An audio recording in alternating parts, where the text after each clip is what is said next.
好啦，前文再續啊，書接上一回啦。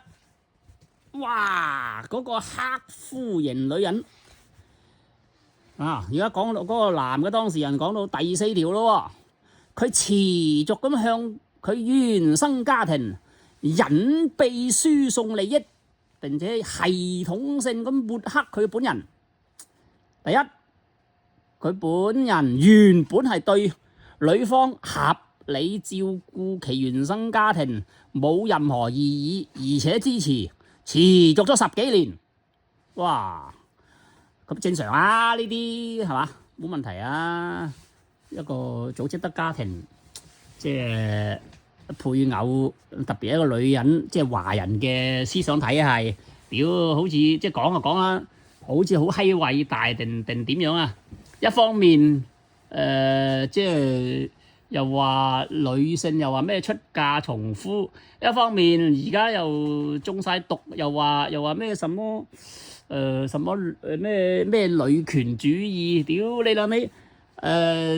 講利益嘅時候就女人啊又話要平等啊，講付出嘅時候又話要男人啊付出多啲，矛盾到閪咁，屌！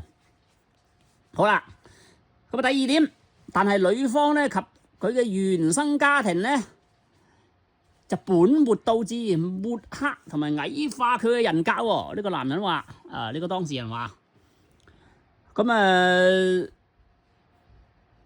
睇下細節啦，大家啦，女方及佢嘅原生家庭長期矮化佢本人，將佢嘅小微過錯就無限放大。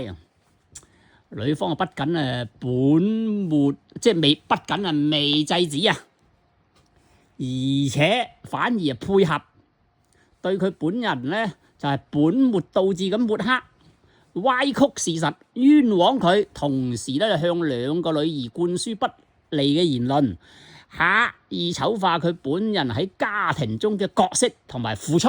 例證啊，例證人哋講例證啊。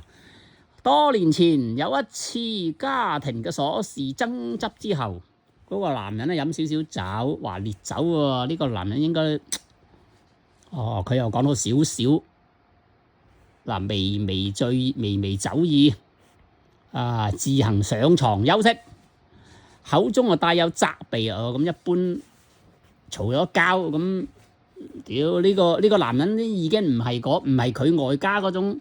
某啲人屌飲咗酒亂閪咁嚟啊，又亂講嘢，又打老婆咁，嗰啲唔係嗰種啊，係嘛？咦吟咁啊正常啊，有責備啊，口中帶有責備女方嘅言語。而女方嘅2女兒哇，突然間用大杯嘅52度嘅烈酒潑向佢個鼻哥，哇！灌潑喎，我唔知喺邊度嗱，使得佢瞬間感受到猛烈嘅攻擊。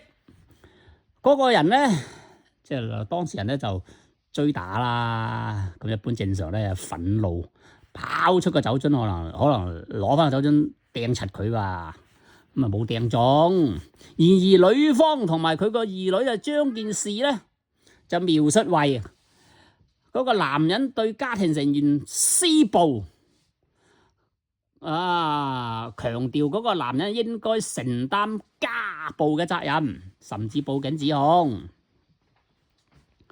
咁你嗰個行為咧就掩蓋佢哋主動攻擊在前呢個事實，將佢從受害者塑造成加害者，使得佢就極度之冤枉、委屈同埋受到咗心理嘅打壓，充分咁體現咗佢哋本末倒置、故意抹黑同埋長期嘅精神操控、人格貶低呢種行為咧，長期構成系統性嘅咩啊？有事。